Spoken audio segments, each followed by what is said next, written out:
લક્ષ્ય ન્યૂઝ, એક નજર, એક લક્ષ્ય. સમગ્ર દેશ સહિત ડભોઈ પંથકમાં 79માં સ્વતંત્રતા દિનની ભવ્ય ઉજવણી કરવામાં આવી. ડભોઈ નગર સહિત તાલુકાની ગ્રામ પંચાયતો અને શાળાઓમાં ધ્વજારોહણ સાથે સમગ્ર પંથકમાં દેશભક્તિનો રંગ રંગાયો હતો. ડભોઈ નગર તાલુકામાં 79માં સ્વાતંત્ર્ય દિનને ભવ્ય ઉજવણી કરવામાં આવી.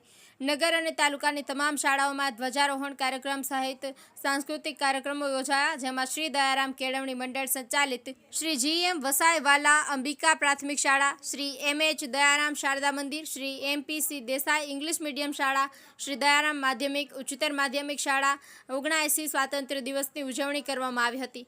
શ્રી દયારામ કેળવણી મંડળના પ્રમુખ દીપકભાઈ ભોયવાલા દ્વારા ધ્વજારોહણ કરવામાં આવ્યું. આ કાર્યક્રમમાં દયારામ સ્કૂલના પ્રમુખ દીપકભાઈ ભોયવાલા, ટ્રસ્ટી મંડળના સભ્ય, સ્કૂલના એડમિનિસ્ટ્રેટર, આચાર્યશ્રી, શિક્ષકગણ વગેરે ઉપસ્થિત રહ્યા હતા. શ્રી બાળ કેળવણી મંડળ સંચાલિત શ્રી પ્રાથમિક માધ્યમિક શાળામાં 79 સ્વાતંત્ર્ય દિવસની ઉજવણી કરવામાં આવી. પ્રમુખ અતુલભાઈ ગાંધી દ્વારા ધ્વજા ફરકાવવામાં આવી હતી અને તમામ ટ્રસ્ટી મંડળના સભ્યો, પ્રિન્સિપાલ, શિક્ષકગણ તથા બાળકો હાજર રહ્યા હતા. તો નવપદ સ્કૂલ ખાતે આચાર્ય દિલીપભાઈ પટેલ દ્વારા ધ્વજારોહણ કરવામાં આવ્યું. શિક્ષકો અને વિદ્યાર્થીઓ મોટી સંખ્યામાં હાજર રહ્યા હતા. બીજી તરફ સાઠુદ રોડ ઉપર આવેલા સ્વામિનારાયણ સંકુલ ખાતે પણ પ્રથમ વખત ધ્વજારોહણ કરવામાં આવ્યું. તાલુકાના પણસોલી ગામે યુવા સરપંચ વકીલ હર્ષિલ પટેલ દ્વારા ધ્વજારોહણ કરવામાં આવ્યું.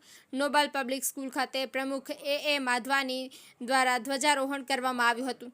રેલવે સ્ટેશન, તાલુકા પંચાયત કચેરી, પોલીસ સ્ટેશન સહિત વિવિધ સરકારી કચેરીઓ તેમજ તાલુકાની પંચાયતો ખાતે ધ્વજારોહણ કરવામાં આવ્યું હતું અને હર્ષોલ્લાસ સાથે 79માં સ્વાતંત્ર્ય દિનની ભવ્ય ઉજવણી કરવામાં આવી હતી.